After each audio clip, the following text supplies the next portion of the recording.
Hi, everyone, and welcome to the Sam Dever Podcast, episode 56. In this episode, I speak with my good friend, Cametria Hill. This is Cametria's second appearance on the podcast, and I was really grateful to have her on again, not only to just catch up with her, but Cametria travels a lot, and she's been living over in London, and we were able to connect, and she was able to come on before she went out of town again. So thank you, Cametria, for coming on. It was a great conversation. She is an incredible artist of many different outlets, and it's always an honor to have her on and have a great conversation. The book of the episode, I am going to go with Daniel H. Pink's book called The Power of Regret. And Cametria and I's conversation reminded me a lot of going for what you want in life, if not now, when. And this book is phenomenal because I really feel Daniel lights a fire under you, that it's never too late, that you can actually use regret as motivation to achieve things that you've always wanted to achieve. But a lot of times we're in our own heads, we get in our own way, and we have the power to really do anything we want. We just have to go out and do it. So, book of the episode, The Power of Regret by Daniel H. Pink. If you want to listen to the podcast, be sure to follow us on Spotify, Apple, or wherever you get your podcasts. If you want to watch, go to youtube.com/@the-Sam-Dever-Podcast and be sure to subscribe. Here's my conversation with Cametria. Cametria Hill, welcome to the Sam Dever Podcast again. Yes, thank you for having me. Wait, should I look there, or are you? Whatever you want. Okay. Yeah, I mean, you can have a full conversation with that camera. Right. So it all started December 12th, 19, none of your business. No, I'll just look at you. Wow, this is crazy. This is crazy because I feel like there's certain people you don't see every day or talk to every day, but then when you're back with them again, it's like nothing ever pick up happened. where you left off. And that's what, and this, to this day, the podcast you and I did in the beginning of this thing on the Santa Monica beach, when remember the sun went down and we lost, it's like the middle of COVID. And we're like, should we be doing this? Should we not be doing this? That was pre-vax, everything. Jeez. So we were just sitting there on the beach, socially distanced, and it was so much fun. We were on blankets and I had on a big hat. I remember it. I haven't watched it again since. Really? Well, I've seen clips like from comments and stuff. Like people like my uncle's like, "Oh, I saw that thing. You spoke so well." But so I've seen like those little tidbits. But I purposely didn't want to watch it before this, so that later I can watch and be like, "Oh, this is where I was in life." At that time. I'm curious to see. But I'm curious too because you got a lot of compliments on that episode. By the way, thank you. Yeah, a lot of people were a big fan. And I was telling Eric here before. We began. We went deep on that one. Like, there was a lot going on during that time. It was interesting because nobody knew like what was happening. Like no one had ever lived through anything like that before. We didn't know what the future held, what life would come back to. If it would go back to normal, or we were literally just talk about living in the moment. Like that's all we could do because you didn't know what was going to happen next. And all on top of that, the racial injustice that was going on, that's still going on. But it's like. So many, everything in LA, like we didn't know, like, should we even be here right now? It's like, should we all just go home? Because none of us are actually from here. Like, have you met anyone from LA? I don't think I know anybody a couple, LA. But it's very rare. Yeah. Like you actually like grew up here. Yeah, like you are from here. Like, that's weird. Like you have family here, like not your friends. Like you actually have blood relatives here. It's crazy. Yeah, most people, I mean, for the most part, are transplants of some sort. You're Texas originally, right? Yes. Yeah. H-Town. Yes. H-Town. I was just there a couple weeks ago for the holidays. Like? Going back or ever just Houston in general? Because Houston's huge. My cousin lives there, and I've been there once. Like, it was gigantic. It's big, yeah. Houston, oh man. I'm going to be talking about from like the 90s because I don't know much about life now. I go there twice a year. I'm like at mama's house, grandma's house, airport. So I really don't ask me what's happening. But there is a show that's out now on Netflix called Mo. Brilliant show. He's cool peeps. I met him recently and I'm trying to sneak on that show. Like I already got the accent, Mo. Come on. But anyway, I think that it's a good depiction of life in Houston, I would say. And especially like the area that he lives, like A-Leaf, which was a school that used to beat our ass every time in football. Like they just killed us. But that show, I would say, probably gives a really good, portrayal. That came out weird. Portrayal of Houston for the most part. But gives you a reality of what it's like. That's what I'm trying to say. Listen, I came here straight from class. Acting class? Yeah. Oh my gosh. Well, I got one quick thing before we get. We were so Mo's from Houston. Yes. Oh, I think he. I think he's a. I think he was born in. Is he Iranian? Oh man. We literally talked about this, and I don't remember because I had a few drinks. I think he was from Iran. It's either Iran or he's Palestinian. I'm so sorry if I'm messing it up. One of the two of those. But he moved to Houston at a really young age.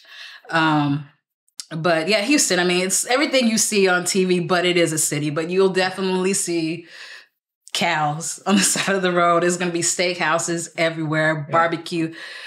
Chicken. I've seen people ride a horse in a drive-through. Yes, this is true.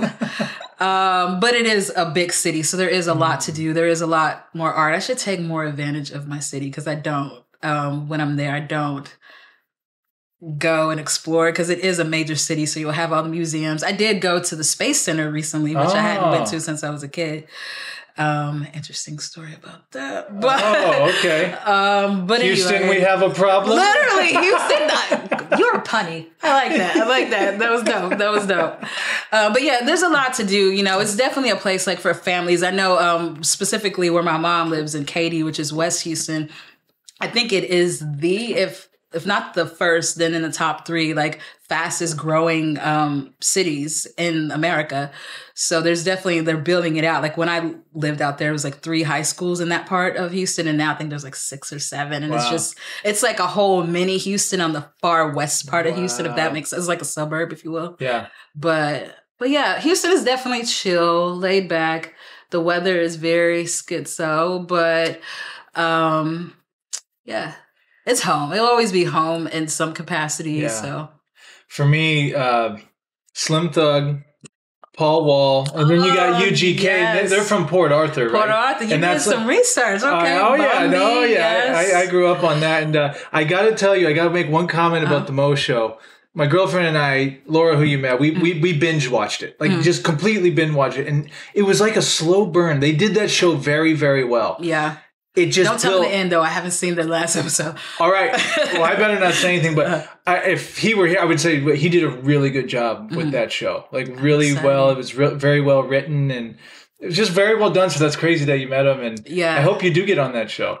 Come on, if y'all are listening out there, I'll have somewhere to stay. They don't even have to pay for it. I can go to my mom's house, go to set. I'll have a ride, Who knows? Maybe you can get plugged into the Houston acting scene. Yeah, that would make all my mom's dreams come true. Oh my gosh. Let me tell you. So you came from acting class just now. So you're in class still? Yes and no. Yes. Okay. I'm doing online class because I don't have a home base, which we'll probably get into. So that's the only reason why I'm not at Playhouse. Sorry. I'm not betraying y'all. But so I was doing an online class, funny enough, with a teacher who is from Playhouse West. So a lot of our teachers, I would say her name is Jessica Hood. It's just the Hood School of Acting. You may have seen it. Okay. But anyway, so I had been doing online classes. Today was the last class for me because next month they are doing Spoon Rivers, and I have done Spoon Rivers twice. I am not doing it thrice. So I gave them all my advice on how to do it, but well, not even just that, but since I'm also, which we'll probably talk about, going back to London in a few weeks. So the time difference would be class would be starting at midnight. So yeah, that's the real reason, not the Spoon Rivers. That's the real reason why I ain't going. Well, before we get to London, correct me if I'm wrong. So as you know, this is the apartment that used to be Eric Jorgensen's, and now it's mine. But during my injury, I was here, and we were both in here. Did you do a Zoom Spoon River show? I did. Yes, we watched it on that TV in Sue's class, and I remember watching you do it. Ooh, yes. You all did a really good job. Thank you. It's blood. So I did it twice. I did that one. And then when we started coming back to class, I guess that was the beginning of 2021. I did them with Wolf in person on Magnolia. So okay. Yeah. don't have it in me to do it thrice. You put in your time. I'm all spoon rivered out. I can write my own edition of that book. I'm good. I'm good. I've done male ones, female ones. I know this town. I'm good. Well, and you know what? You and I have the honor of doing that legendary nursery rhyme showcase right before the shutdowns. Yes. And you actually had one of the last performances, at Playhouse. Yeah. Yeah. With you and Richard Moeller. Shout out to you guys for that. That was incredible. Yes. That was crazy because that was our second time doing North of Providence. A second run because the first time it was like the one act block, and then this was like a standalone with Dolores. And so it was interesting coming at it like 6 months after. Like I think the first time I had just gotten into advance. So, you're still working out your kinks and figuring out who you are as an actor.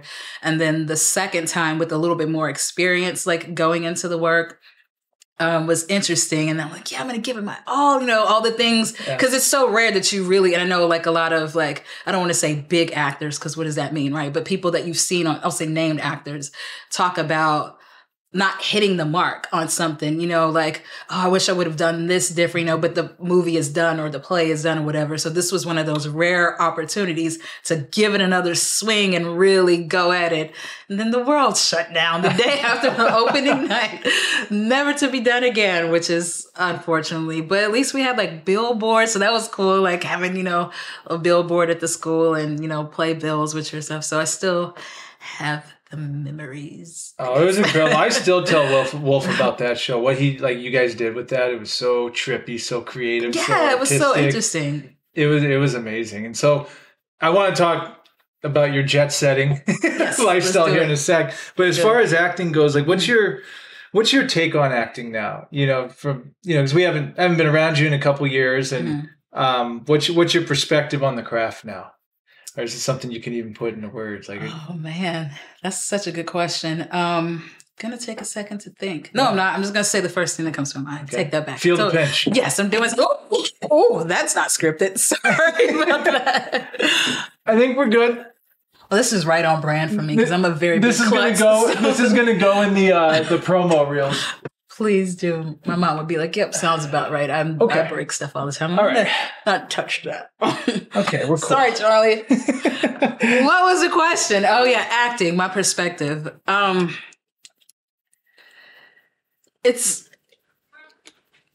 think for me, okay, I know. So in the beginning, probably when you first met me, and just I had just moved to LA to really give this like. Full commitment and a real go and not, part-time while doing all these other things. So like, no, I'm going all in. And so that being said, I hadn't really had any like formal training besides, in elementary school and those type of plays and that, theater arts as a kid. So going into it first, it took a lot of work to undo the things that how we mute ourselves. At least I did for a while, which we may get into, we may not. So first it took a while to open myself up. And then I approached it in a very studious way, like, okay, learning this new technique of Meisner, and this is how you're supposed to do this or whatever. So I was always so guarded with it all because I wanted to do it right and do it. But what does that mean? And so now that I've been consistently taking, like next month, besides when I had surgery, which we're making into, I've been taking classes consistently since 2017. So now I feel like a little more seasoned and I'm into all these other schools. And now I just feel like it's so much more than what I thought it was. It's just being like confident and being open and just having fun and playing. Like, I know I'm not the person who said this, like it's called a play for a reason. Mm-hmm. And I think so much in the beginning of my acting, I held on to everything so tight and I forgot about the having fun part and just really playing and just being free. And so I think now, like that's been my new approach. Like now that it's like, I have technique, not to say I'll never be done and I'll always be taking classes, but just allowing myself to have the freedom to get it wrong or just to do, I'm not going to wave my arms too much, but just, be free and relax and just let it take me somewhere and just really. So I think that's probably the difference with me now is just no one really knows what, like there's no right way or wrong way or, this person can tell you this and then this other expert will say the exact opposite. But at the end of the day, it's just knowing yourself, being authentic with yourself and just allowing it to take you somewhere instead of holding on so tightly. I love that. So long-winded, but no, it makes sense. And like, I feel like, and you're way farther along than I am, but like, I do feel like I started to grasp some of the essence of, instead of like trying to play this idea or trying to make it supposed to be this, just letting it be whatever it is. Yes. And being comfortable in that. That was something that I had to learn, being comfortable in whatever happens. Yeah. But you do that work because it is written a certain way. Like when you feel that, but to have that life be an authentic life as you live that out. Absolutely. So that's beautiful. And so, yeah. So, okay. So we got to backtrack. So we do this in Santa Monica. I did see you recently, which was a great treat, but fill me in. A lot of what happened between you and I meeting in Santa Monica to seeing you at Playhouse a month or so ago? Okay. Let's see. I had surgery, which we can talk about. Okay. I had surgery in 2021, August 2021. That was interesting because I had my tonsils taken out as a teenager, but outside of that, I had prided myself in being in good health and, and so when that happened, it really put a lot in perspective, like for me, like, oh, wait a minute, like I really have to take care of myself, but also at any moment, all of this could be gone, and so it was weird. But I had a surgery that put me off of my feet for like about 5 weeks, I think it was. I'm about to go in. Okay. I said I was going to go authentic. We're going in. I'm going in. You know, like the playground where there's the big slide or whatever? Just let go. All right. So I had surgery. I had some, thankfully, benign tumors removed. So I had surgery in my lower abdomen. So I have a really cool gnarly scar around there now, like that's this long. And so my mom and my stepdad came to take care of me for a few weeks. And then my best friend, Danny, shout out to him, AKA Puerto Rican Drake.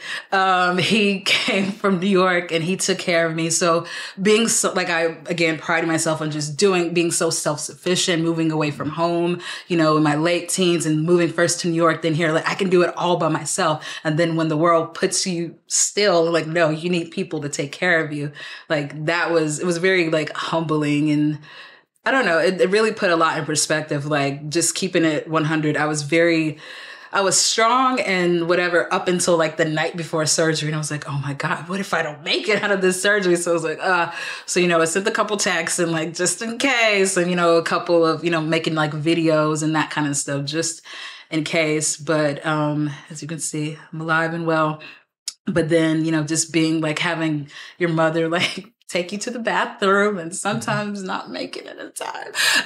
That definitely, just really, again, humbled me a lot, because we take for granted just little things that we assume most people can do, like having sight, having vision, being able to walk, and so it really, like, I just would remember saying to myself as I was laying, like, I had a hospital bed at my house, like, when I'm able to walk, I'm going to do this thing, and when I could do, like that. So it really put a lot of just appreciation and gratitude about having this, because there's so many, forgive me, I don't know the proper terminology, but, so many, I would say differently abled people out there that's just their life, and they aren't bitter about it, or, they find ways to, and I'm not comparing that obviously because I was able to heal, but the point I'm making is it just really forced me to have gratitude on the things and not take for granted that I could, walk. So then, I don't know, it helped me to be not lazy too, I think.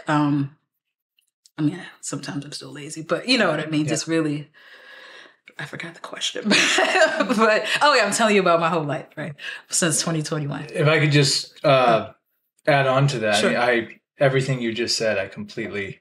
Yes, you can relate. You said it. You said it. Everything you're saying is 110% correct. Like we take for granted the ableness we have to do things, and just that everything's going to be like this forever. Yeah, I think a lot of people, we learned that during COVID, but with what we're describing, like health stuff's like, no, like boom. Yeah, like that's just like that. Yep. Like just like that. Everything changes. So I totally align with everything you just said. And I feel you, like, Eric Jorgensen, who he had to help me go to the Yeah. make it to the bathroom, help me shower. Like you get humbled. Yeah. Like you said, like, and you really, you come from a different, it changes you, but I think it changes you in a good way. Yeah. It really brings your true humanity out. So now when you do see someone on crutches or in a wheelchair or whatever it may be, it's like you think, oh, I gotta go get that door for him. Yeah. How can I, so thank you for sharing that. No worries. But you're good now. Everything's good. I'm good now. Thank God. Then after that, like right when I healed, I moved to London randomly. I didn't know that was going to happen for work. And that was interesting because outside of, I had been to Cuba. And I guess off U.S. mainland, I went to Puerto Rico for the first time and also Hawaii. But outside of that, I hadn't really went, traveled or been to another country besides Cuba. So that has been an interesting experience living there. Let's see. Condensed version of that, because that's all. We gotta do another podcast. Like, I guess maybe ask me specific things about London. Okay, well, first question is, how long did you spend there? Okay. When you first went there, what was the duration of time? So I went there October 28th, 2021. Okay.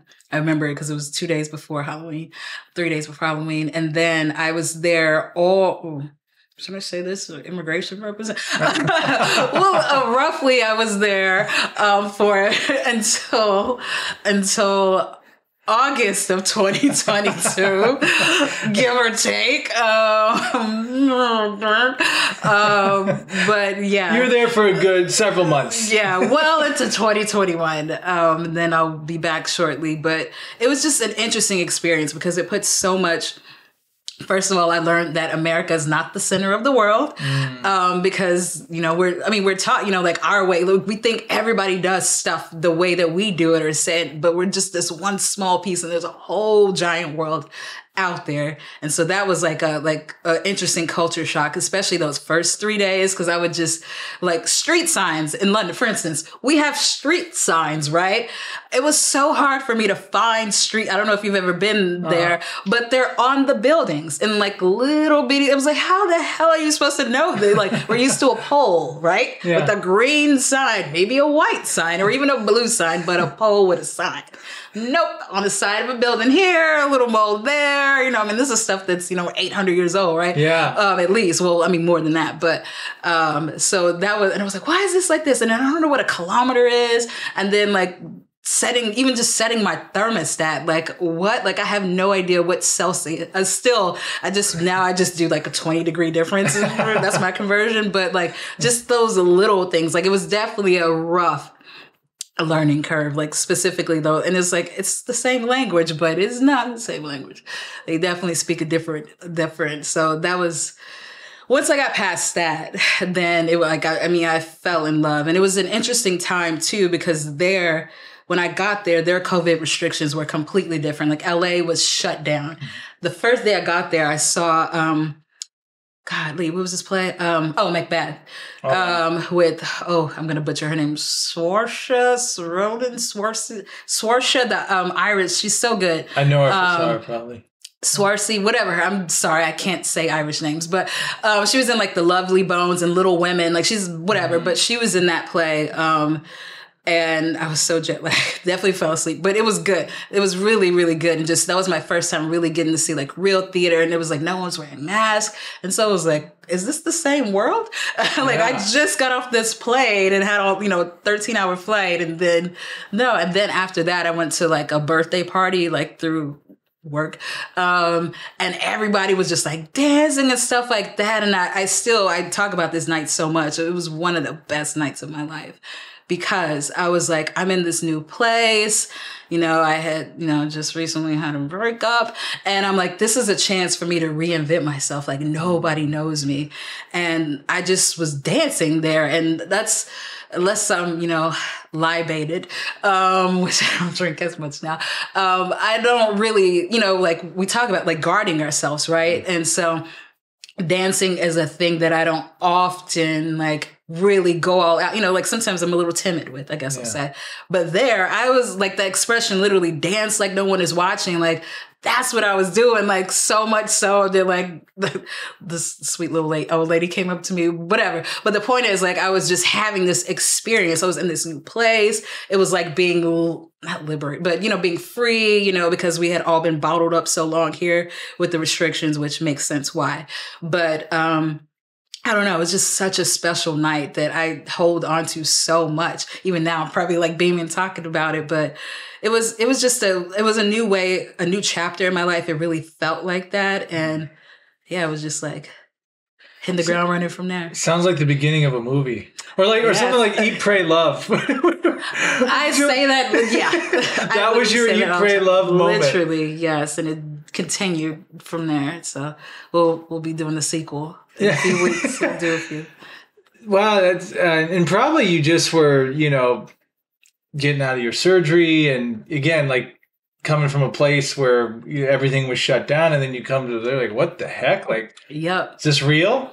Yeah, and also too, even just if you've never been, like, just seeing that stuff, because here, our country is less than 300 years old, and so there's so much history and beautiful architecture and stuff that I had never seen before. So even just walking, like, I remember a friend of a friend who's a friend that I had met here is British, and so when I got there, she was back there, and so she showed me, like, she took me on a walk, like maybe that first week I was there, and she took me to the Somerset House, and it wasn't open at that day. I think it was maybe late, but just going there, it's like this manor or whatever, but just standing there and seeing like all the majesty of it. I was like, some lord lived here hundreds of years. You know what I mean? Like, we don't have those types of things in such a new country. So it really, again, just like sitting there. And that was another thing. It was like, we think that we're, the shit in America. Sorry, I don't know if I can cuss, but like, there's stuff that's been here like way before our little bitty baby,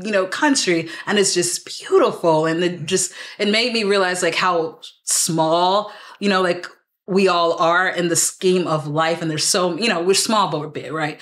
But, so it was just so much like just to soak in. And I'd never got to do a semester abroad. So it's kind of like I'm doing that now. See, now you're making me really want to do that, because that's been on my radar now for a while, but now it's like, okay, now I have to do this. Yeah, and then you could take a train to Paris. That's what I did. You just go to Paris, go to Belgium, and that's another thing too, like the way we have states, like just driving to a state, it's like, no, I'm gonna go to Paris tomorrow, it's like, what? Like, did you go all over Europe? Have you been all over? Not all over, but I'm gonna, because I was there for work. I don't got it like that. I'm not just jet setting around the world because I'm posting balling on the gram.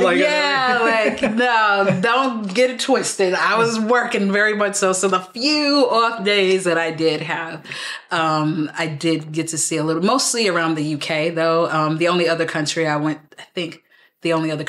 to was Paris, or France, which I went to Paris. I'm supposed to go to Belgium. That didn't work out, but this time I'm going there and Amsterdam right away. So those are going to be my first trips when I go back. Now, is Stonehenge close to where you're at? Where is that at exactly? It is in the UK. It's just far, but I am going to go there too. But that's the only thing that's there. So, sorry if I'm offending people. So, like, it's a trek, just for that. So, but I would make a weekend trip out of it, because it's not something I can just like, hop on the tube, as they would say, and just go to. Like, you can't do, like, you need to like rent a car or do like a bus or something to go to where it is. Is there a ferry you take? So when they say, because the UK, you can go across to Europe on a ferry, or is it a train? Do you have to go over a body of water? I guess under one. Well, like, for instance, you go underwater. Yeah, like when I went to Paris, for instance, I took a train. Tube. Yeah. Well, the tube. See, I can't even say it. What we in America would say tube. They have like a few extra. I don't know if it's diphthongs or symbols, so whatever I'm trying to say, syllables. So they would pronounce it like a ch sound, so like the tube. But that's what we would say the subway in New York or something like that. So that's just a regular subway. But at St. Pancras, which is the Harry Potter train station, apparently, that's where they have like the Eurostar, and that train will go to Belgium or to Paris or whatever. So that's what I took, and it does go underwater. But you don't see it. That's another thing. Yeah, because I, went with a friend. They're like, yeah, you're going to see, you're going underwater. So I'm expecting, I'm like, how does this work? Do I need like snorkel stuff? Or like, am I going to see fish like and sharks stuff? and whales next to me? Like, definitely, it's black. You don't see anything. You're just in this thing. How long does it take? Like, what's the... It only takes, talking about Houston being big, I think we talked about this. So it was barely 2 hours to get from London to Paris on the St. Pancras. That's crazy. So you're underwater for 2 hours. Not the whole time, but you can feel it. Like my ears would feel the difference or whatever, but a good chunk of it you are. I would say maybe 45 minutes.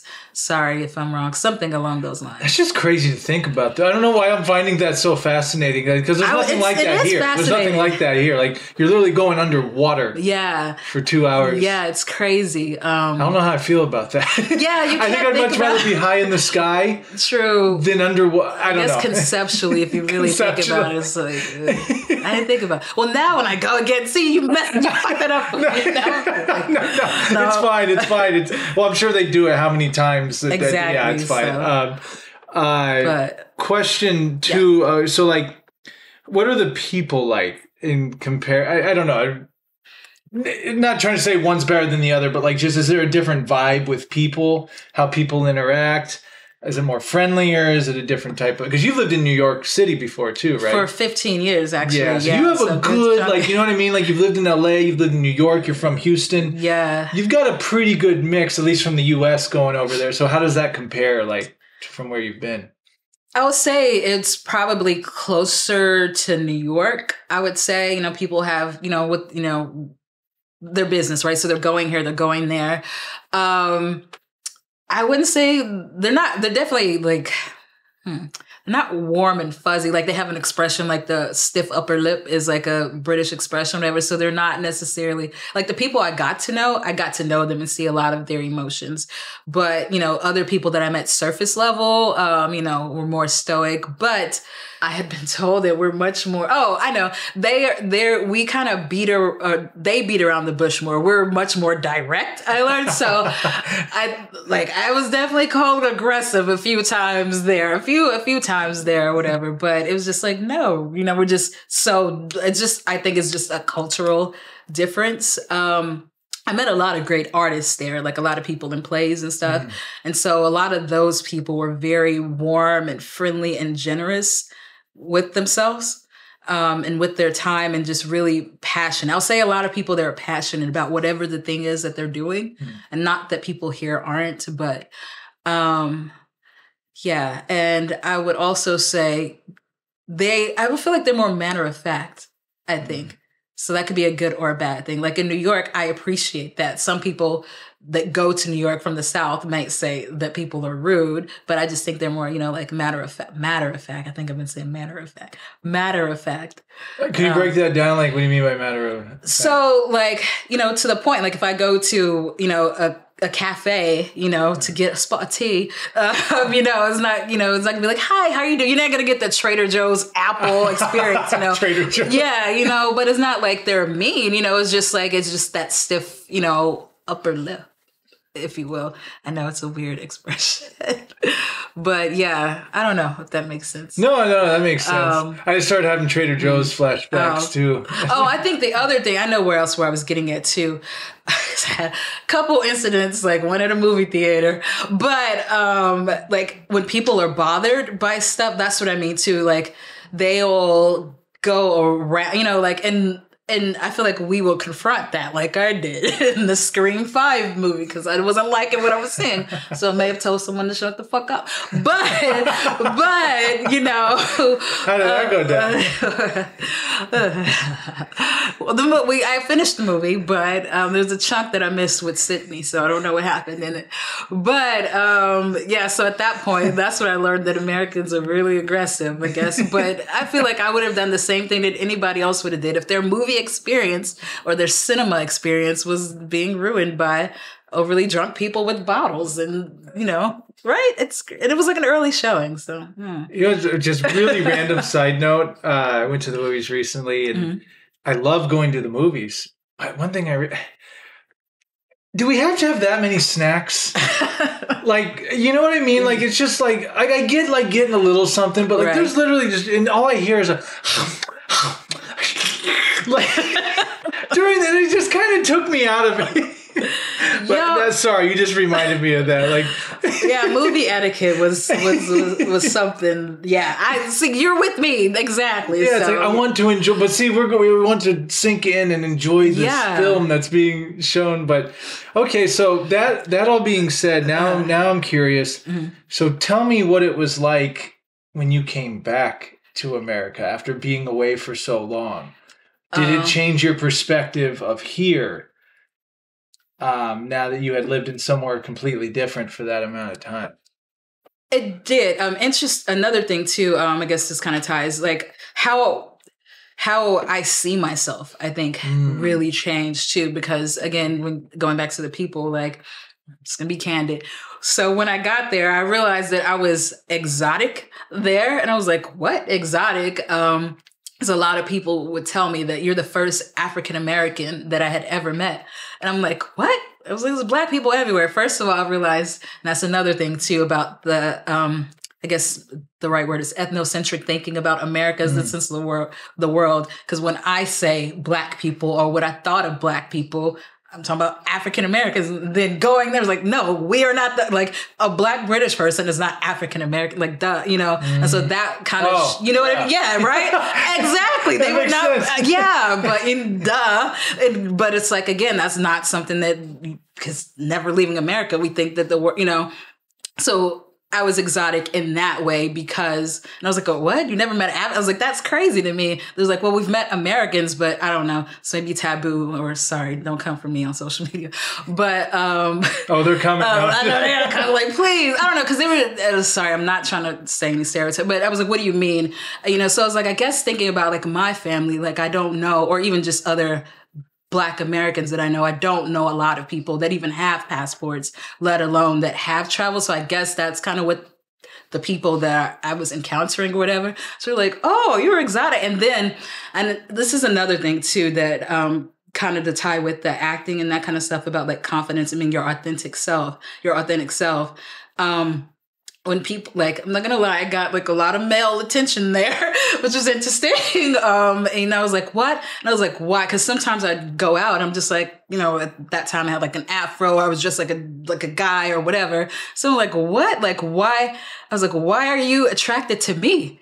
And then I was like, why not? And I was like, because I live in America. And so I'm taught from an early age, like, you know, and this is not coming from Beyonce, we're both from H-Town, but like, you know what I mean? Like that, like Viola Davis talks about the paper bag test, for instance, like certain, which just means like leads, like a lot of leads, especially in the early 90s, like that were African-American women were like the skin tone of a paper bag, which I am not. And so being a darker skinned woman is recently starting to be more like accepted as a lead, you know, like her in How to Get Away with Murder. Or you're just starting to see that more. But over there, that was like a thing, like even on the commercials. And that was something that caught my eye right away. There were so many commercials with dark skinned women with natural hair, with stuff that I'm not used to seeing in America. So my whole sense of self just changed. And I remember like having like kind of getting a little emotional. It was like, it took me, 30 something years to get to this place, like of learning. It took me going to this other country to really see myself, if that makes sense. So that's what I mean by like, it's a deep insight right there. Yeah. And it was, like I said, like, I couldn't believe I said that. Like I actually literally said this to this guy. He wrote his phone. He was a bouncer at this place. God, I can't remember. It's like their hipster area. Oh God, it starts with a B. It's a Brick Lane. I forgot the name of it now. Which is crazy, but whatever. It's like their kind of Brooklyn little area. But anyway, this bar. And I was like, we're literally dressed the same. Like, I don't like my beanie. Like, we're both there. And he like wrote his number on this thing. He was like, please call me. I never called him.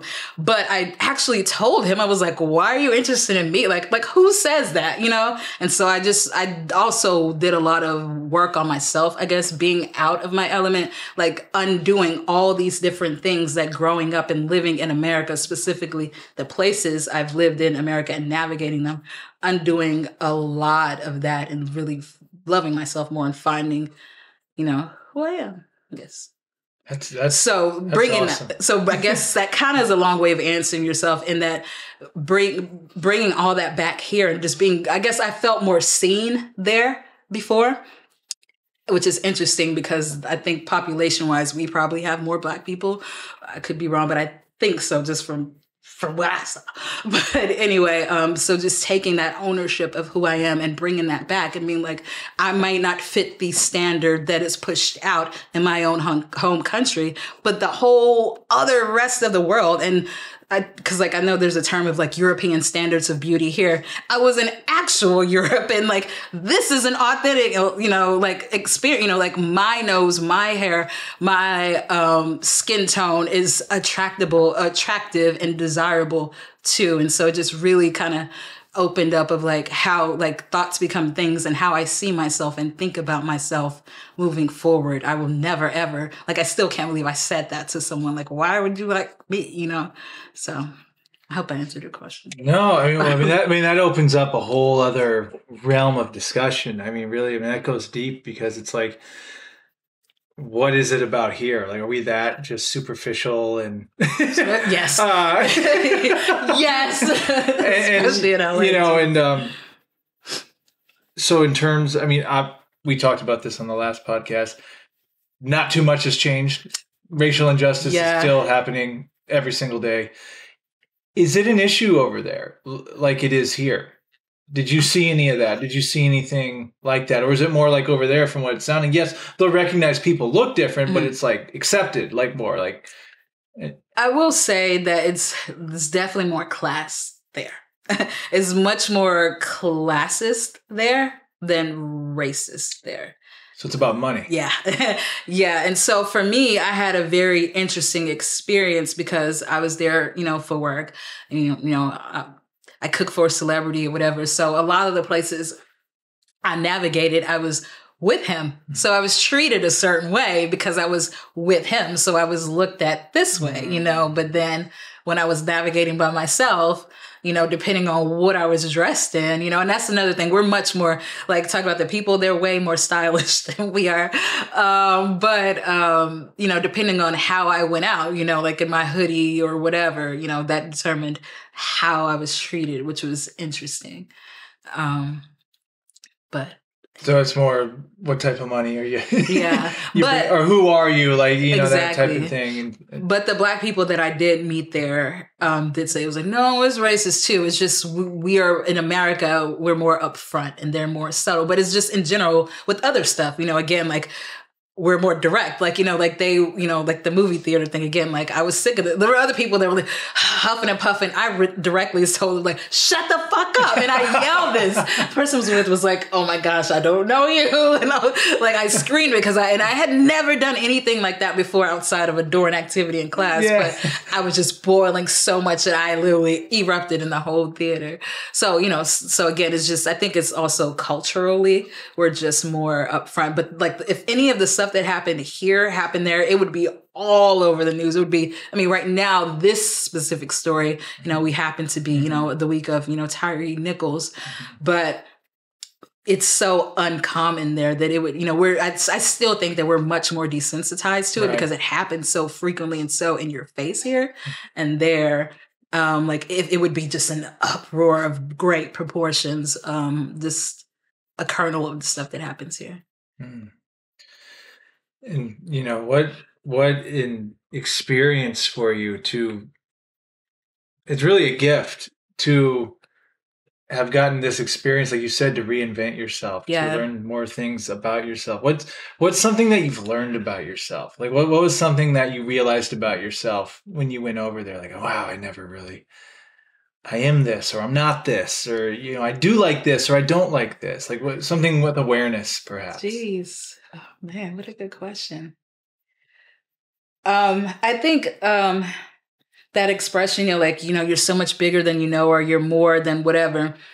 I think, I did a lot of faking it till I made it, here with that, like having artificial confidence in myself without feeling it and knowing it in here. But I think just going there, being able to be whoever I wanted and just having different talks and experiences with other people there, and then hearing them tell me about my story and my life. And I was like, oh, wait a minute. I have had a crazy ride, or you can do this, cause like with cooking or with acting or the whatever other hats I wear, they're like, you do all this stuff. But for me, I'm just like, I just do it, But to them, it's like, or to the people that I've met, you know, like that's not something that everyone, you know, does. You know what I mean? Like, if that makes sense, I'm being a little bit vague. So that being said, I think I took a lot more ownership. Like, I really can do anything that I want, or I'm so like, I tell this to my mom often, but like to me, like I'm so much bigger than I know. And I don't mean it in an egotistical way by any means. It's more so like, I can do this thing, you know, I might not know how, but I'm going to figure out whatever it is that I'm trying to do at this moment. I can do it. I have the capability to, and the power. Like I am powerful. I guess that's what I'm trying to say. Yeah, that's a better way of saying it. You are powerful. And, you know, knowing you to the extent I know you, like, man, you've come through a lot of situations and you're shining. Like you do have a great energy to you right now. Like a great. Don't be making me cry. I put on eyeliner just for this because I did not have this on in class. I think it's important. I give roses while we're all here, but it's like I think it's a beautiful thing. Like because I feel so many people will never find that. Yeah, you know what I mean. Yeah. You know what I mean. Like so. You've been through so much adversity, but look at you. You're still here. Like, exactly. And then having that perspective, like, well, they can all get taken away. That's at least for me. It's just like, I'm starting to wake up to that more. It's like, well, this can all just go. Yeah. So why don't you just, even if it's tough, get through it or see, you know, push like through. You're limitless. Like, you're limitless. I'm limitless. Like only limits are the ones that we put up on ourselves. And I think too, because also I think, by that same token, it made me realize how much time I've lost and wasted because of all these self-imposed doubts or lack of confidence, or some of it's external too. And so that was another thing, like coming back, I'm like, now that I've experienced all this, so now I got this external validation from all these suitors or whatever, like now I can take that back, you know, and like, you know, go at the world, you know. So that was another, like I really came back feeling more cultured, more experienced, but more like powerful and limitless, I think. That's dope. I'm telling you, you're inspiring me. I gotta go renew my passport. Like it expired. Yes, so come visit me. Yes. So okay, so that'll be. And well, real quick before I ask that question, theater scene. London, you got a lot of it. Tell me about that. Yeah, I was so, you read my mind. I did a play there too. You did a play? I did a play. Well, tell me about that. That was scary as hell because I was the only one that talked like this. And for some reason, when I was there, you know, listen to all of them talk like this. I swear I sounded like this to me in my ears. Like, I don't know what it was, but like my accent compared to them just sounded like. Houston came right out. I sounded like Bill Clinton ass there. No, like for some reason, my ear was so tuned. I was just like, do I always sound like this? I was like, this could not be my real voice. Like, what is this? I always thought I had a mixture. I always thought I had a neutral accent with certain words that are a little East Coast and whatever. But damn, hearing all of their accents, I definitely, I felt like, you know, we're going to go chain up this horse now. And But anyway, that being said, the class I was in, it's interesting because we had to do a play in like a month's time. So you learn and do all this. So it was so much pressure. But again, I was just like, I'm doing things different. I'm going to take this leap of faith. So, you know, at least, I don't know if maybe this is just me, but I always think like British actors, they're so much better or whatever. So I was so intimidated from the jump. So the first class was a little rough, but then I was just like, you know, well, these people don't know me and I'll probably never see them again. So just go and just be and stand on the stage. And even if you're doing this play and you're the only one that's talking like this, because you're damn sure not going to do a British accent in front of all of them and an all British audience. So just letting that go and just being my authentic self as the only person that talked like this in this play. Was an interesting experience, but it was fun. And now I can say I perform theater and, you know, the UK. But other plays. So I saw the collaboration with Paul Bettany and Jeremy Pope, one of the best things I've ever seen in front of my eyes. I saw, what did I see? Oh, Macbeth, like I said, the first day. I saw one big play, and I hope it comes here. It was a musical, which normally I'm not a fan of musicals, even though I love music and theater together. But Get Up, Stand Up. which was as the Bob Marley play. I saw that play 6 times. I've actually befriended some of the people from there. Like we still talk now and like hang. Actually, my acting class was a recommendation from one of the people that was in the Get Up Stand Up. So that was an interesting experience too, because I had actually never been to my first time going to theater was in the UK actually. So it was just it's different. You definitely get to really feel like people's energy, like on a high level. Also, that's another place where I saw a lot of the cultural aspects because theater is expensive, and so I was very surprised at Get Up Stand Up when like 98% of the audience, were white people and they're mostly older white people. And I'm like, they just grooving and winding. I'm like, okay. But I remember specifically getting, to meet the actors backstage and they were all so humble and so great. First of all, just hearing them talk, I was like, you were literally just speaking patois. I'm like, wait, you sound like the queen now. I was like, damn, these people are so fucking talented.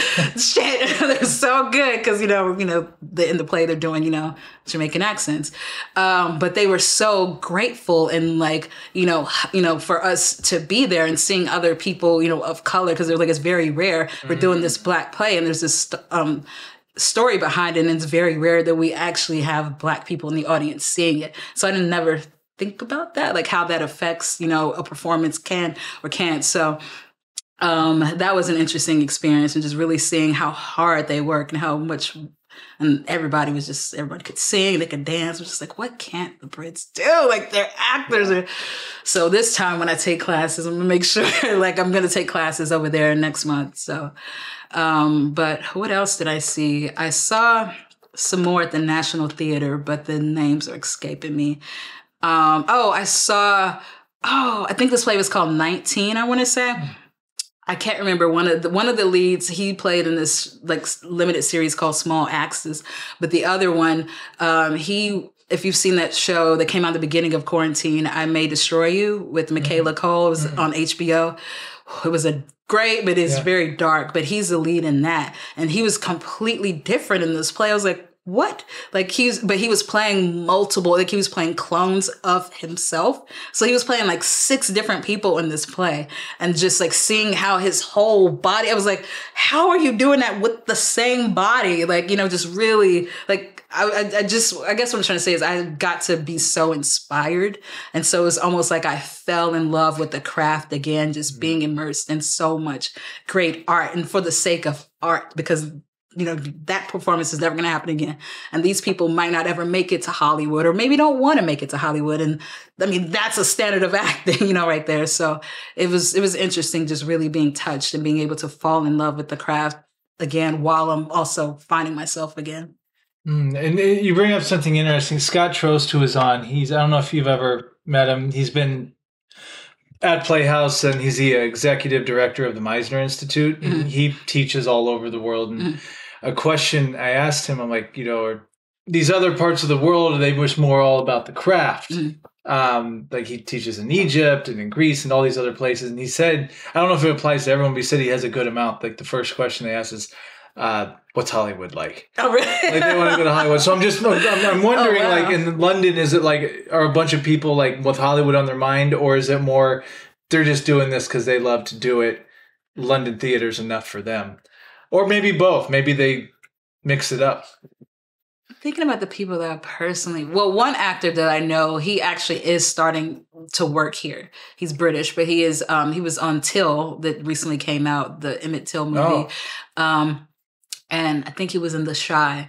So he's kind of already doing it. But I think I don't know, like what their further aspirations were, but I think it was more just really because they can't do anything else. Like not because they can't have the ability, but I mean, like they can't, like I want to do this so much, like I couldn't be a doctor. I couldn't do, so it's just like, I just love this so much. If something else happens, great. But I'm not like, no one was in a rush. And that's another thing, again, that I had to learn there, because we think everyone wants to come to America, like, or not, like, it's just like, no, this is what I want to do.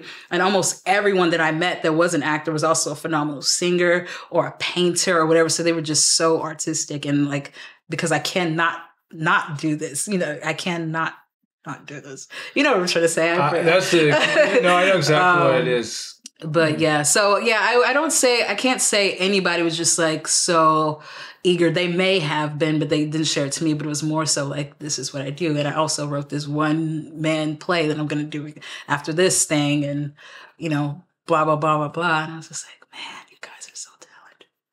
So talented. That has to be a great energy to be around. And I feel like LA has definitely a lot of that because there are people out here that just want to do art and they could care less if it blows up. But then there's people that come out directly to blow up. Yeah. Yeah. So it's, but like you said something, because I know I've just come to that conclusion. There's just some creative things I have to do. Like I cannot not do them. Exactly. Like that's what I was trying to say. Yes. Yeah. Well, and it's just, you know, you may not be able to do it full time all the time, but just you need a piece of it. Exactly. You just need a little bit of it. Because you got to survive and live and do all that fun stuff. Adulting, yes. Adulting and paying rents and all that stuff. But I realized, man, like it's better to at least just have a piece of it than nothing. Exactly. Yeah. And London, too, it's very big, right? Like it's huge. I think, isn't it like 8 million people, 9 million people? It's like really big. It is big, but it's interesting because I had this debate with some people there because I felt that New York was much bigger. Really? And then I was like fighting people over this and like, this is your American thing, ethnocentric. And so like I was like, no, I know for a fact. And then we Googled that shit. I was like, damn it. Well, we won the American Revolutionary War. Like, you know, shit. Do they still talk about that over there? Like, is that brought up at all? By me, whenever I needed to, I was like, that's why we threw all y'all tea in the water. And I'm like, because they love their damn tea. Shit. You're just starting all types of shit over there. Right? I might not be able to come back. Tell people to shut the fuck up. And right? Can we show this after March, after I'm safely back? This won't air till March, so you're good. Yeah. Okay. Yeah, you'll already be over there. So. But wait, what were you saying before that? I got on the tea side. How big it is. Oh yeah. So to me, it actually felt small but I realized it was because I was mainly in central London to begin. So like, there's only most of their things are in one certain area. They're things like attractions, you know, like the London Eye but Big Ben and, you know, Parliament and, you know, what's her name? Westminster Abbey, like all of those things. And I actually lived on the street where the British Museum was. So there were so many things condensed in a small area, but they have zones and all of that's still like London. I guess maybe I would compare it more so to LA in that kind of way, you know, like all these different villages that make up LA County. So it's like so it's like that central London is exactly. So like central London is zone 1 and then it goes out in like zone 2 and blah, blah, blah. And it also gets more expensive as you move out. So there's all these other parts that are still London proper. But for me, it still felt small. But I get like looking back, it's because like I'm like, wait, I know where I am, or you know, like by the end, I was like, I know my way around here. So I was just like, I'm a local. I was giving people directions. I'm a local. I gave people directions so much, and I was like, oh my god, it's like yes, let me tell you how to get there. And so I was like, that's when I felt official when I was able to give people directions. But it feels smaller. But yes, technically, if you Google it, or you get in an argument with the Brit, London is better. It's funny because I remember when you first went over there, seeing it on Facebook, and then like you just kept being over there. Like I didn't realize like you were going to be over there. It's like, Cametria went to London. I'm like, you should probably go check it out for a couple weeks, and then it's like 3 months go by, 4 months go by, like still there. So as you're gearing up to go back, and don't worry, this will air by the time you're already over there. So. Obviously, you talked about you want to go different places. Is there anything else, like maybe you have no expectations going over there, but is there anything in that maybe you're expecting from this next experience going over there? And how long do you plan on staying over there this next time? Don't listen to immigration. I'll be there. Okay. I'll be there for at least 5 months. So I'll be back in the fall. In the fall. I think this time around, like now, like knowing how to navigate, like all those faux pas that I made in the beginning, I will not make this time around. I think one thing that I don't think I took it full advantage of until towards the end was just being like doing stuff like out and just being like, if that makes sense. Like, I would go out, like walk, like go to this thing or go, to this, but just doing stuff outside in the space. I kind of took some of that for granted, partly because the weather was just bad too. It was like, rainy and like that shit's true. It does rain. Right? The first month it was nothing but rain and gray. I don't even think the sun paid a visit until 6 weeks later. But and it got dark so quickly. But it just was the time that I went. But just, like going to sit by this dope sculpture or just going, being out and writing and just journaling out, being out in the surroundings and soaking, because there were some days where I was like, oh, I don't have to leave today. I'm not leaving the place. I was like, why? So I really want, especially since this will be a shorter time immigration, I want to just soak up where I am more. And also I spent so much time in central London that I want to go, to some of those other, I did go to some of those other zones here and there, but just really exploring more other areas, and also definitely going to Scotland this time as well, because I didn't go to Scotland last time. Ireland, are you going to go there too? Yes, I would like to go to Ireland. It also depends on if I get some days off. But like so some of the shorter trips, like Ireland would be like, I'd really need days off for that. But, like Paris, I could do quicker, or, Belgium, I think that's like a 4-hour train ride, but I could at least take a train. Like Ireland, I'd have to fly there. So creatively, what's on the horizon? What aspect, aside from, the general thing of acting, is there anything else creatively that's calling to you, or something you want to do, whether it's over there or in the near future? I'm going to put this on tape so that someone has to hold me accountable for this. Yeah, I definitely, I'm going to take classes there again, as well. But, one downside about being away in this beautiful place is it did kind of put my career on pause, and my like actively acting. Like what I mean by that is doing projects and short films, because I crammed a lot of stuff in July of 2021, because I was all more, doom and gloom, not knowing what's going to happen. So like, at least have something, kids just started to go around. So, but I haven't made anything since then. So, I, not being able to just really do more outside of class, kind of dampened my soul a little bit. And so, and my mom has gotten so, I keep talking about my mom, I'm a mama's girl, like so into acting through my experience or whatever. So she's always watching all these shows and stuff like, what? Like, they need to put my baby on this and that. And I was like, they do need to put your baby on this. But I was talking to her last week, and this just came out. I had never said this before, but I was like, instead of waiting for someone to open the door for me, I'm gonna build a whole house and let them in the door. And my mom was like, oh, that was good. I was like, oh, I just made that up right on the fly. So that being said, one thing that I'm gonna do, I have something that's in the works with Melanie. But Melanie Thompson? Yeah. But I want to keep that on the low for now, because yeah. But the thing about building my house is, I was like, I think about all the limitations, right? Like, who's going to record this for me? Who's going to shoot this? Or how, casting me? I was like, why not do something where I don't have to rely on anyone else but myself? So I was like, you know what? I'm going to write a one-woman show. So that's what I'm going to do while I'm there. Is play or film? Play. Because I was like, so many people, like, I think, I don't know her name, or I'm forgetting her name, but Fleabag, her name's Phoebe something. I don't know if you know that. She's the one who also did the show Killing Eve.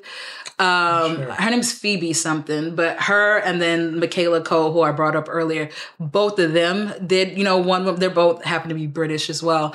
But, one woman shows, but there's other people too, like Anne Vernay Smith, who is a playwright, African-American playwright here, who also in the 90s wrote a one-woman show for herself. And that was her vessel. So the point that I'm making is I'm not going to limit myself to, like, okay, when I get back to America in whatever time, trying to find an agent again, because my agent ghosted me while I was away, and waiting for someone. I'm like, no, I'm going to do this thing and put myself out there. And like, I'll decide, who I'm going to let in the door. And so again, going back to, like claiming your own power and that limitless that I learned from being there before. I'm going to take that, maybe I'll do that while I'm out and about there, just start, the writing. But the point is putting this, they'll hold me to this in 2024. If y'all ain't seen my show yet. Call you out. Yeah, call my ass out on social media. So that's one creative thing I'm going to do is, because Melanie's always like, you tell so many stories and you're so funny, you're so good at stories. So I was like, you know what? I haven't figured out, I don't even know how. I'm just going to Google how to write a woman show and start from there, and start by journaling too while I'm out and about. And yeah, I'm just going to perform that shit. Hell yeah, I'm going to be there. Thank you. I'm hoping to get it You'll bring it to LA, of course, right? Yeah, well, I mean, it'll probably take the whole time I'm there to even write it. And bring it back. Exactly. So, I mean, if it gets written before I leave, then I'll find like a black box theater or somewhere there to do it, at least once or twice. But definitely do it here, New York, while I'm in Texas, wherever. But just putting myself out there and, like, what do I have to lose? Like you said, anything could be gone at any moment. So why not go all the way? Exactly. And you mentioned my house. Yeah, that's incredible. And a few things I want to say first is you are so extremely talented. I mean, I've just from working with you and seeing you and doing showcases with you, like thank you. It's been a gift to like work with you first and foremost. And I always go back to that fantasy unit, and that is one of the highlights of my which we don't talk about because we don't talk about outside. But man, those were some good times. What happens in fantasy stays in fantasy. But man, were those some a highlight for me too. What a great class that was. The Wednesday night. Shout out to the Wolf Wednesday night class when we were all there. It was and you know what? Going to these other schools, I realize now how much of a gift that was, because I had the fortunate experience of coming to LA, and that was my first acting school right off the bat. I thought that's just what it was. So now I've been to so many other schools, some of them here, some of whatever, and realized like, no, that is not the norm. And that standard, that work ethic, that amount of talent, so realizing that really was a gift, and we were really all like in there together for each other. Yeah, absolutely. And I wanted to mention too, you mentioned Melanie Thompson. She's very talented, always putting stuff out there. And then Orhun was on the show. What was the name of the film you did with him and Courtney Radke? Oh, yeah. That was the last thing I did before I actually went to his show 2 days ago at the Haha. Okay. Yeah. He was down there, wasn't he? Yeah. It was called The Last Date. I think that ended up being the final title. You know what? Let me just confirm that because we're talking. Yeah, these are IMDb. Because I want to make sure I get that right. But I'm telling you, and I told him this. I can't remember if I told him on the podcast or what it was. Hey, Eric. See your smiling face. I missed Eric. Shout out to Eric Sayre. Shout out to Eric Sayre. He's incredible. Shout out to you. Funny mofo over there. Yep, I don't know what it was, but The Last Date, if that's what it was called. I'm pretty sure that was the last. The film you guys did, it's one of my favorite films I've ever seen. Wow. From a group of people I know, I guess. And it's just you and Courtney were brilliant in that. And Orhun, the way he put it together was brilliant. And I know I really am hyping it up, but it was shot so different, and the topic was such the way you guys did it with like the narrations in the head, and I'm like, that is totally how a breakup would be. Yep, like those exact moments and those exact thoughts. Experience with that. Yeah, so I wanted to, now that we're here in person, I'm really glad I remembered because I almost forgot as we were talking. But you all three of you did an incredible job. It's crazy. I actually thought I was the weakest link in that, so I will take that for sure. It was interesting because that was something that was written for a guy. Again, him. So I was like playing him. So that was like a very interesting experience too. But again, like, why not? Like taking, and I'm kind of want to approach that too, just with art as well. Like when people ask, like, what kind of career, whose career would you like? The automatic thing is to go with someone who's your same gender or your same, like demographic, if you will. But like for me, like most of the people that I would like my career to be like are men. And so I'm like, why not? Not because they're men. They just happen, like one person that's just right now, he's on my brain right now is Giancarlo Esposito, who was in like Breaking Bad and now Better Call Saul. And right now he's on The Godfather of Harlem with Forrest Whitaker. But this guy, I mean, he's been acting longer than any of us, even me. Is that Gus on Breaking Bad? I think so. Yes. Yeah. Yes. Yeah. He's been doing this since Do the Right Thing with Spike Lee in like 1985. He's in the Malcolm X Spike Lee movie too. Exactly. Yeah. They've done like 3 or 4 movies together. Yeah. But I'm like, why not say him? You know, so like when people say whose career, you know, I don't always have to say, you know, Viola Davis or, you know, even though yeah, I missed a shot on something with her, but that's for the next podcast. But anyway, you know, just again, like really, I lost my train of thought, but not limiting yourself to just, you know, like you could say whoever, or another one's Oscar Isaacs, who I really like his work as well. Brilliant. Well, and also too, like what you realize about acting and art, it's like not everyone becomes like this 21-year-old prodigy right at the bat. Like people have been doing this for years and finally catch a break at different days. Sometimes it happens in your 20s, 30s, 40s, 50s. Yeah, but Bryan if you love doing it, Bryan Cranston, like if you love doing it though, it's not going to matter because you love doing no matter what. And yeah, if something huge comes from it, okay, cool, but I'm going to keep doing this. Exactly. No matter what, you know, but I think a lot of people associate fame with I mean we all 3 of us in this room know. I mean, how much work have you, Eric, and I seen like people in class? I say this and I'm just all like the time. That's what I try telling people. And like when people tell me like, oh, you don't need acting class, you don't need this, and I'm just like, man, if you saw the level like of what people are at, and they're I don't want to use the word struggling, but they're quote unquote not known. Like they're not exactly. They're just going through the rounds. I'm like, man, like it blows your mind. Yup. And also too, a lot of the people that you're seeing on TV and stuff like that, like they did, like Meryl Streep, she can do what she does because she did like 30 plays at Yale before she was ever in a movie, you know, like 30 plays at Yale, you know, and so many other people are people that we think just came out of nowhere. Like another person, Brian Tyree Henry, I think it is, who's in Atlanta, and he's in the movie. He just got nominated for an Oscar in this movie with Jennifer Lawrence. I think it's called Castaway or Castaway. Is similar to the Tom Hanks, not similar title, not with the thing. But he's another one that went to, you know, Juilliard, I think he went to, but so many of these people, you know, went to school, you know, like they studied this, you know. Yes, you'll have the people that are influencers that just get on a show or something like that. But visibility does not equate to merit or talent. You know, just because you've seen someone on a whole bunch of stuff doesn't mean they're any more talented than anybody that's been in one of our classes or has done a scene showcase with us. Because some of the best, and I've like, again, I've seen plays in London and New York on Broadway and here and everything else. And some of the best work that I've ever seen has been at Playhouse West in our classes, hands down. Hands down. Shout out to Playhouse West. PH Dogs. Yeah, and I think, you know, too, it's... what's the saying goes? It's like, if you want to be rich, do TV. If you want to be famous, do movies.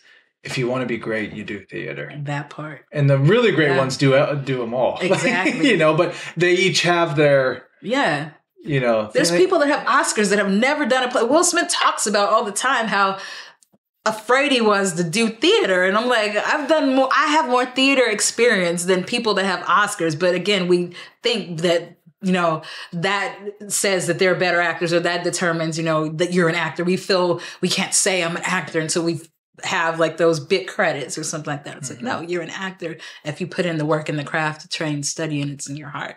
And you tell stories honestly and authentically.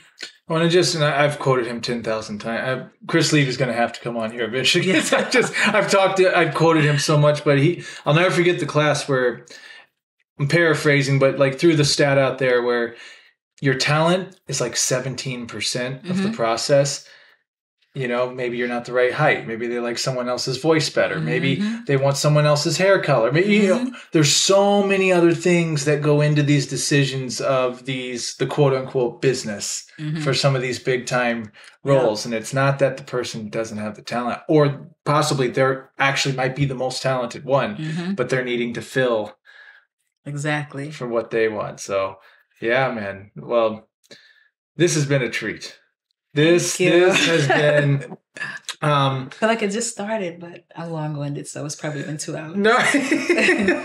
Well, this is part 2. We're going to do part 3. Yeah, we got it. Yeah, I got to see how the show goes. This is one moment. Yeah. Oh, no, you're doing part 3 because I'm going to ask you, all right, what's up with the one when you come this fall? Yes. Oh, damn. And you're right down the street. So. I do. Yeah. It literally takes me 3 minutes to get here. Yeah. Yeah. You're technically my neighbor, really. I mean, I for LA standard, I mean, you're technically my neighbor. Exactly. I could walk to your, yeah. So,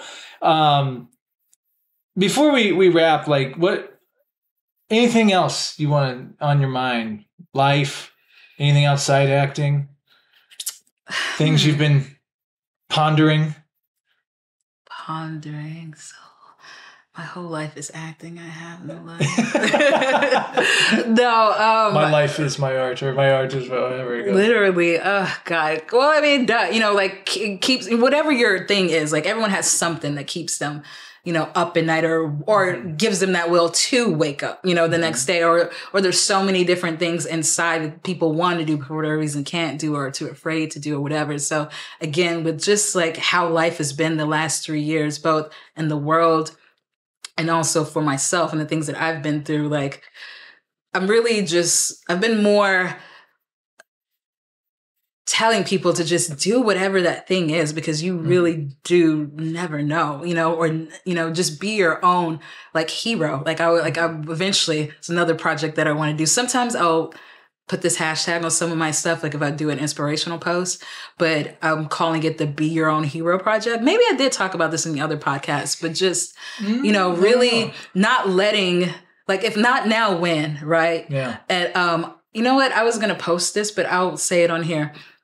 So I recently had a milestone birthday. We're not going to say what it was, but happy birthday, by the way. Thank you. But anyway, I'm so birthdayed out. I had so many birthday stuff. I'm like, oh, I'm over it. I'm too old now. I felt that shit. But on my actual birthday, when I was so tired from all the pre-birthday I went to a spa. And it was like one of those places where you spent all day. It was in New Jersey. So you go to these different spa rooms and blah, blah, blah. And then in one part, they have the baths, like the European baths, you know, when you get butt ass naked in these things. And so my entire life, I've been a person that struggled with body image and that type of stuff. And I was like, you know what? It's my birthday. I was like, before I leave, I was like, I'm gonna get in this bath. And I was like, wait, how far do you have to walk naked? I was like, can I just drop my towel here? And they're like, no towels, no rope. So I was like, okay. And I got in this thing butt ass naked with all these. And I was like, my mom was just there 2 days before for my birthday. She flew to New York and we shared a room together. She's seen everything. And I felt uncomfortable changing in front of my mom 2 days before this. And then I got butt ass naked in this thing. And I was like, I did, you know, so like, I think it's Viola Davis who says, you know, like, even if you're afraid, like, do it afraid, jump afraid, you know, and like to everybody, because I did that. And for me, it was a big thing because I was like, I don't have any pictures of my 20s and other ages, like in a bikini, or you'll never see a picture of me ever in my youth. Like that'll never, you know, because I've had this stuff. So I'm like, what, you know, if something were to happen to me tomorrow, like I would have lived my whole life, you know, like never just being free and comfortable in my own skin. So why not just do it? Because if not now, when? You might not get that chance to.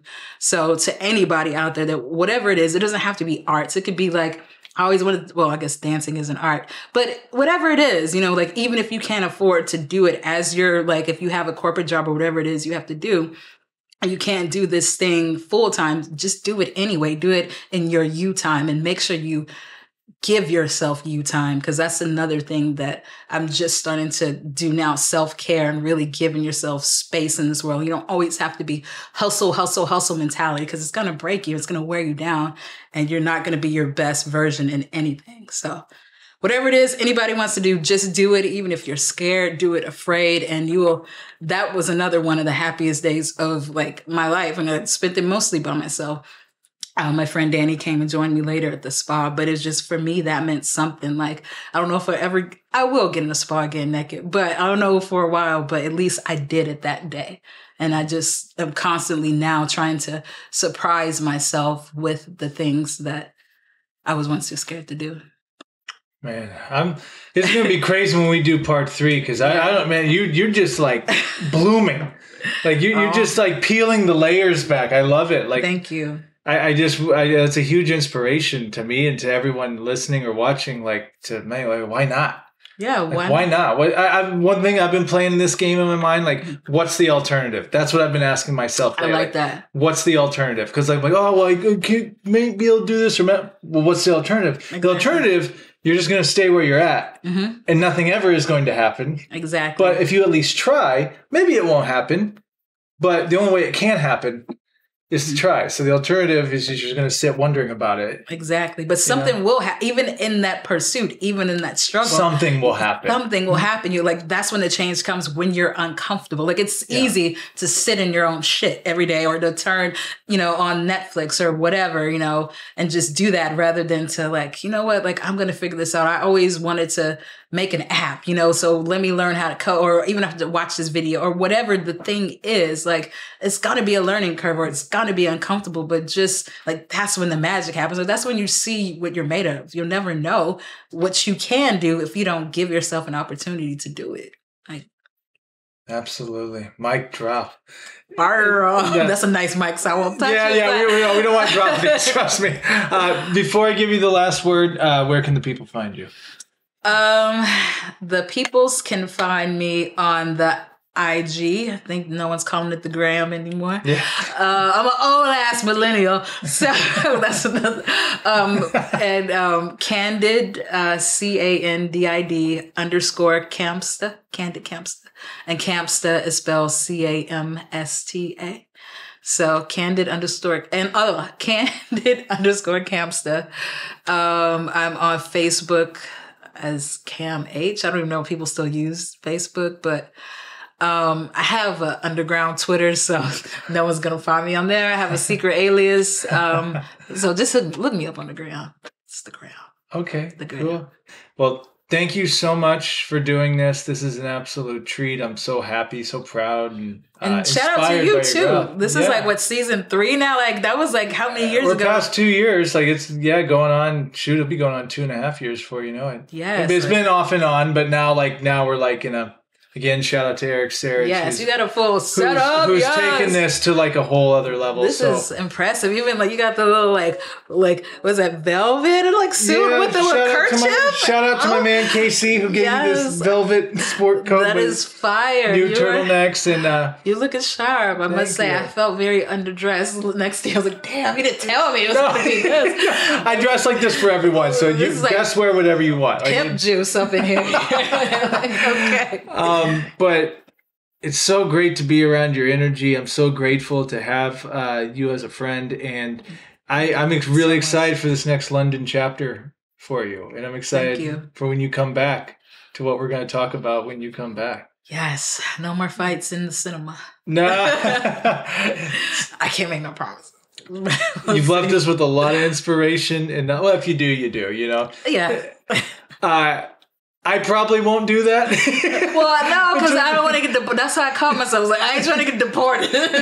So maybe not. But I would love to be there when you said it, because I bet that'd be hilarious. So what's the last word you want to... You can leave us with absolutely. You already left us with some great gems, but how do you want to end this thing? What do you want to leave us on?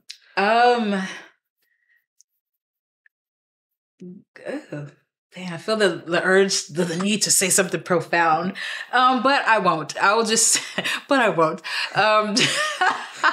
Just live life and be grateful. That's one thing that I'm really trying to practice in every day. And I think about the people that I have been fortunate enough to meet, some celebrities or people that have what we're chasing, right? And the people that are really thriving in that, the true ones that are really thriving that are so grateful for everything. Things that like, why are you great? Like, you're a millionaire, you can do whatever. So, but I was like, no, gratitude can be expressed and felt on any level. So I'm always trying to, instead of looking at the things that I don't have or where I'm not at or whatever, just being grateful that, like today I walked around and my knee wasn't hurting because I'm starting to have knee pains, So, but, I'm grateful for that, or having gratitude for the things that I don't have that I don't want to have. You know, if that makes sense. So instead of looking at like, oh, I wish I had a little bit more money, like I'm grateful because I know what it's like to not have a roof. You know what I mean? So I'm grateful that I don't have this thing, and I'm grateful that I don't have, you know, bad health. And I'm grateful, you know, for the most part, you know, so just in any way, like everybody in their life has something. And if you can't think of anything, be grateful that you actually opened your eyes that day, because we always think that that's just the right, or it's a guarantee. Like, but the world doesn't owe you anything. You don't have a right to be alive. It's a gift that you are, but you really don't have a right to. So find gratitude in anything, and just take a lot of time to self-love yourself. That was amazing. I guess it was. I could talk 20 minutes off what you just said, but I'm not going. No, you're exactly. I'll put one more end on that. Is like Marcus Aurelius in Meditations talks about toward the end of the book. You know, we were gifted this existence, and it's like when it's time to go, we can't really complain about it. It's like, well, it was given to you, so who are you to say? You know, so it's like very well said. Very well said. Like, what are the odds? Like, so many pregnancies are unsuccessful. You know, so what are the odds? Like, you were one of those spirits that broke through, and you know, and we're all at this time in life too. Like, that is a miracle in and of itself. Like, you know, like I'm grateful that I was born at this time. If I was born in this country 200 years ago, I wouldn't have a dream. My life would be one thing, and I know what was going to happen every single day of that life, you know? So it's a gift to be born, even though the world can be dark right now and we're going through a lot, but also, you know, we have so many modern comforts, and just, you know, to be alive and at this time, you know, versus whatever circumstances is a gift. Absolutely. Well, Cametria Hill, thank you so much. Oh, thank you, Safe Sam. I'm travels. so sad. We'll do a proper hug. I just don't want to knock more shit down. I'm so clumsy. Oh, you got to keep some of that, because my mom would be like, yep, sounds about right. Yep. I broke so much stuff. So we're holding you to the plate, and we're going to talk about it when you come back in the fall. Yes. Thank you so much for having me. Missed you, Eric.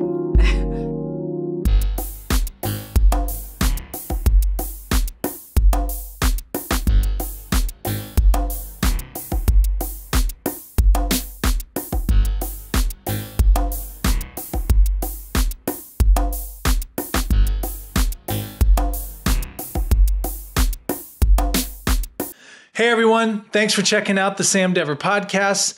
Be sure to follow us on Spotify, Apple, or wherever you get your podcasts. And if you watch the podcast, be sure to subscribe to our YouTube channel at youtube.com/@the Sam Dever podcast.